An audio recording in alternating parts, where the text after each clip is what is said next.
The Aeneid by Virgil, translated by Alan Mandelbaum. Book 9. And while far off these things were happening, Saturnian Juno down from heaven sent Iris to daring Turnus. As it chanced, he then was resting in a sacred glen, the forest of his ancestor Polymnus. The rose-lipped daughter of Thaumas spoke to him. Turnus, that which no god had dared to promise in answer to your prayers, circling time has brought unasked. Aeneas, leaving city and friend and fleet, seeks out the Palatine, Evander's palace. Nor is that enough. He has made his way into the farthest towns of Corythus. He musters troops among the Lydian farmers. Then why hesitate? Enough delays. Now is the time to call for horse and chariot. Now lay hands upon the panicked Trojan camp. Her words were done. On level wings she rose to heaven, tracing a great rainbow beneath the clouds. Young Turnus had recognized her. Stretching both hands starward, he cried these words to Iris as she fled. O Iris, heaven's glory, who has sent you down from the clouds to me on earth, from where this storm of sudden brightness in the air? I see the heaven's center opening and stars that wander all about the pole. I follow such an omen, and whoever it is who now has called me to take arms. And as he spoke, he reached the river bank, scooped water from the swirling stream, and praying long to the gods, loaded the air with vows. And now Rutulian armies make their way across the open plain, with many horses, embroidered robes, and gold. Messapus marshals the vanguard, Tyrrus' sons take up the rear, and at the center of the line is Turnus, their captain, even as the silent Ganges that rises high with 7 tranquil streams, or Nile when his rich flood ebbs from the fields, and he at last sinks back into his channel. And here the Teucrians can see a sudden cloud bank that gathers with black dust and darkness that rises from the plains.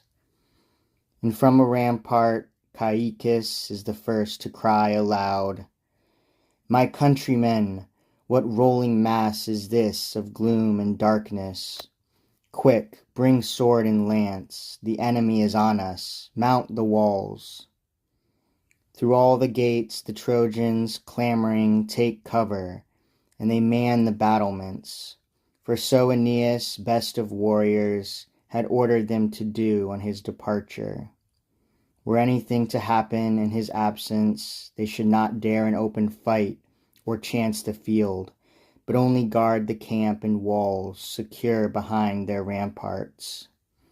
And therefore, though shame and anger goad them into battle, they bar the gates, as they were told, and armed, await the enemy within the towers. Turnus, who had outstripped his tardy column, with 20 chosen horsemen after him, comes first upon the city, unobserved. He is mounted on a piebald Thracian stallion. His golden helmet has a crimson crest. Young men, who will be first to face these Trojans together with me? Look, he cries, and casts his javelin high in the air. The fight begins. Bold Turnus rides across the fields. His comrades take his shout up, follow him with horrid din.